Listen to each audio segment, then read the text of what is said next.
নেতা যিনি আমাদের শিরোমণি,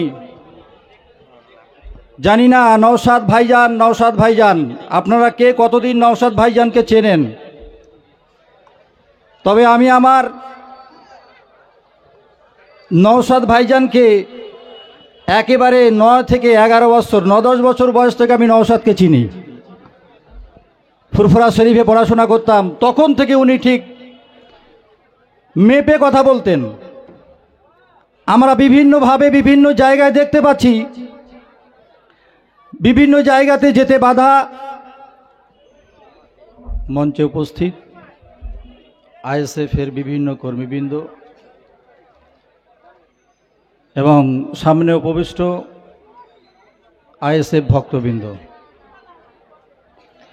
অসংখ্য অসংখ্য ধন্যবাদ জানাই এবং আমার অন্তরের অন্তঃস্থল থেকে দোয়া এবং আশীর্বাদ রইল যারা রক্তদান করছেন। কারণ রক্তদান এমন এক দান, আপনি হঠাৎ কাউকে বলবেন ভাই 50টা টাকার দরকার, 100টা টাকার দরকার, থাকলে অবশ্যই বার করে দেবে। কিন্তু শরীরের ভিতর থেকে রক্তদান এক মহান দান, ঠিক না ভুল? আইএসএফের যে সমস্ত জওয়ান যুবক ছেলেরা, আর এই যুবক পারে সমাজকে বদলাতে, আর আমাদের বিভিন্ন জায়গায় কাজ করতে যেতে বাধা, তবুও কিন্তু তিনি মুখের ল্যাঙ্গুয়েজটা ঠিক রেখেছেন। এর নাম নওশাদ। সব থেকে আর একটা জিনিস, খুব দুঃখিত, খুব মনটায় কষ্ট হয়, ব্যথা লাগে ওই সব মানুষদেরকে লক্ষ্য করে একটা কথা বলি, যারা নওশাদের সম্পর্কে বিভিন্নভাবে কটু মন্তব্য করেন। আরে ভাই, মানুষ হিসাবে ভুল হতে পারে না? হ্যাঁ, নিশ্চিত ভুল ছাড়া মানুষ নেই। কিন্তু একটা কথা আমি তাদেরকে বলি, নওশাদের গোষ্ঠী তুলে যারা গালিগালাজ করেন, আমি তো মনে করি নওশাদ যে জায়গাটা এরকম করে পা রাখবেন, ওখান থেকে পাটা যদি তুলে নেয়, তারপরে ওই যে পা রাখার জায়গায় যে ধুলোটা যদি 70 বার শোধন করা হয়, তবুও যে ব্যক্তি গালিগালাজ করছেন গোষ্ঠী তুলেও, তবুও সেই ধুলোর যোগ্য নয়। কারণ নওশাদের রক্তে বইছে কার রক্ত? মোজাদ্দেদুজ জামানের রক্ত। নওশাদের শরীরে যা রক্ত রয়েছে, তোমার একবার লজ্জা করে না যে তুমি তার গোষ্ঠী তুলে গালিগালাজ করো? এত কিছু ঘটনা ঘটে যাওয়ার পরেতেও একজন আমাকে বলছেন, আমাদের বিরোধী দলের কোনো একজন ভাই আমাকে বলছেন, নওশাদের সম্পর্কে কোনো একটা কথা উঠতেই বলছেন, নওশাদকে তোমরা চেনো না, নওশাদ করে করতে পারো, নওশাদকে চেনো না। আর নওশাদকে চিনি না মানে? বলছে ভাঙড়ে এত কিছু ঘটনা ঘটে যাওয়ার পরে তো নওশাদের গাড়িকে কেন্দ্র করে 17টা বোম মারা হয়েছে। আমি বললাম 18টা নয়? বলছে না, আমি সঙ্গে ছিলাম। 17টা বোম মারা হয়েছে, একটা বোম কি ফাটতে নেই? ওই বোমটা তুলে দূরে ছুঁড়ে ফেলে দিচ্ছে, তবু তারপরে সে বোমটা বাস্ট হচ্ছে। এর নাম নওশাদ। আমি বলি তাহলে তোমরা ছুটছো কেন? বলছে আমাদের ব্যবসা বন্ধ হয়ে যাবে, তাই আমাদের পথ চলা বন্ধ হয়ে যাবে। তাই আমি ওই সমস্ত বিবেকওয়ালা মানুষগুলোকে বলবো, একটু বিবেককে কাজে লাগান, একটু বিবেককে কাজে লাগান, রাস্তা চলুন। নওশাদ কোনোদিন খারাপ উপদেশ দিতে পারে না। যেদিন 6 লাইনে যে ঘটনাটা ঘটেছিল, ঠিক তার পরের দিন একজন দোকানদারকে বলেছিলাম, শেষ করবো এটা বলে,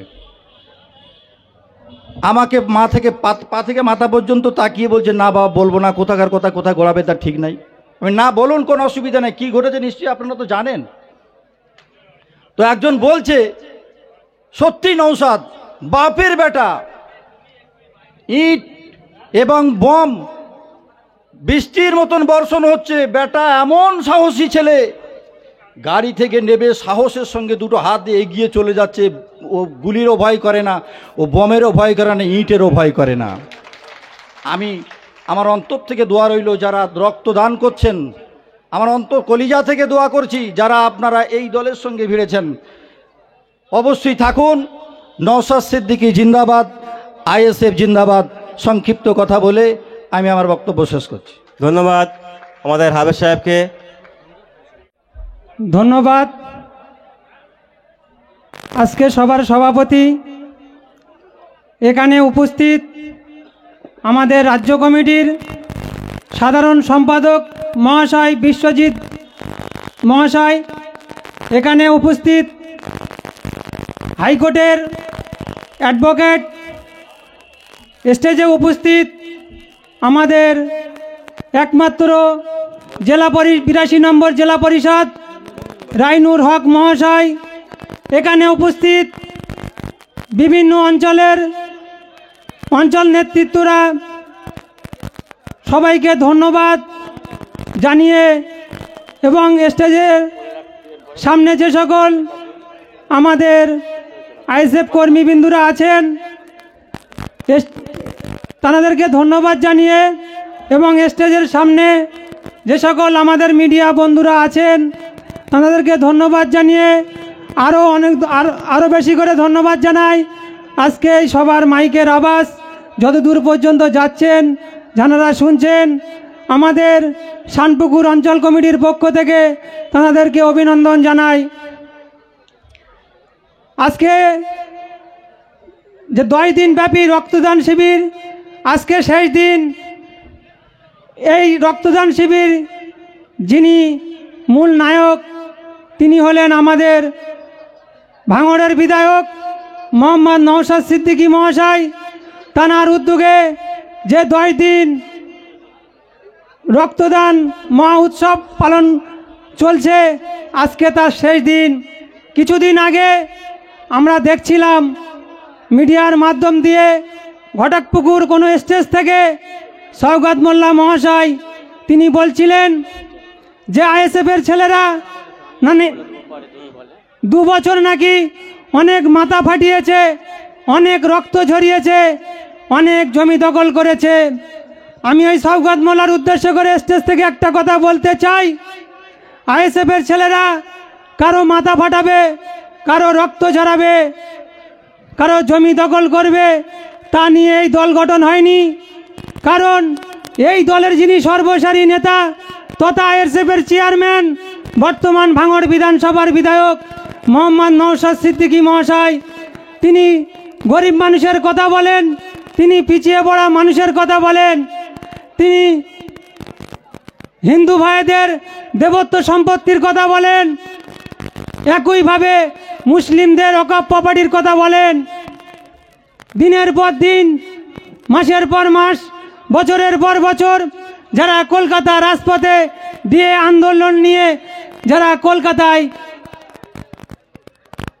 আন্দোলন করছেন তাদের কথা বলেন, তিনি শিক্ষা, স্বাস্থ্য, কর্মসংস্থানের কথা বলেন, এক কথায় তিনি সৌজন্যতার কথা বলেন।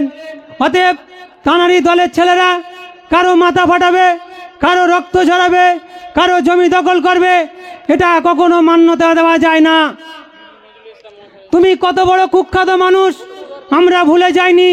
সেই 2021 নির্বাচনের কথা, 2021 নির্বাচনের পর আমরা দেখেছি এই ক্যানিং পূর্বে একের পর এক ঘর তুমি বুলডোজার দিয়ে ভেঙেছো, একের পর এক ঘর তোমার গুন্ডা বাহিনী দিয়ে তুমি লুটপাট করিয়েছো।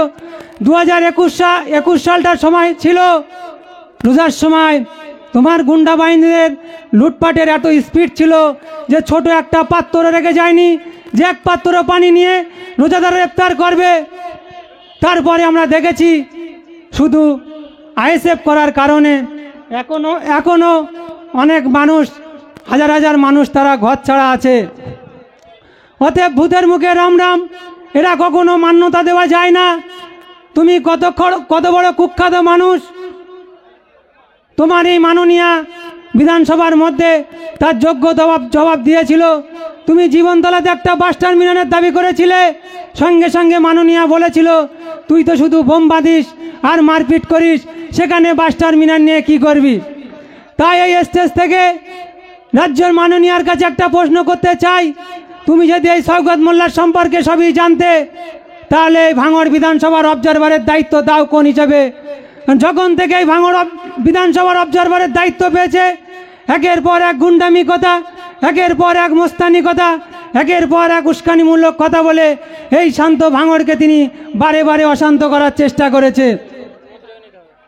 তাই আজকের রাজ্যের মাননীয়াকে বলি, এই ভাঙড়ে সৈকত মোল্লা মহাশয় কেন, যদি আপনিও নিজের দায়িত্ব নিজে নাও, 2021-এ যেমন ভাঙড়বাসী তোমাদের মুখে ঝামা ঘষে দিয়ে এই ভাঙড় থেকে বিদায় দিয়েছে, 23 সালে 30 পঞ্চায়েতে 82টা আমাদের প্রার্থী ওয়েবসাইট থেকে নাম তুলে দেওয়ার পরে, আমরা লড়াই দেওয়ার পরেও কিছুটা হলেও আমরা জয়লাভ করেছি। সামনে যে 24 সাল, আশা করছি ভাঙড়বাসীকে সঙ্গে নিয়ে এই ভাঙড় থেকে উৎখাত করব। আজকে স্টেজ থেকে বলে রাখলাম, এই বলে আমি আমার বক্তব্য শেষ করলাম। ইন্ডিয়ান সেকুলার ফ্রন্ট জিন্দাবাদ, আইএসএফ জিন্দাবাদ, ভাঙড়বাসী জিন্দাবাদ, মোহাম্মদ নওশাদ সিদ্দিকী জিন্দাবাদ।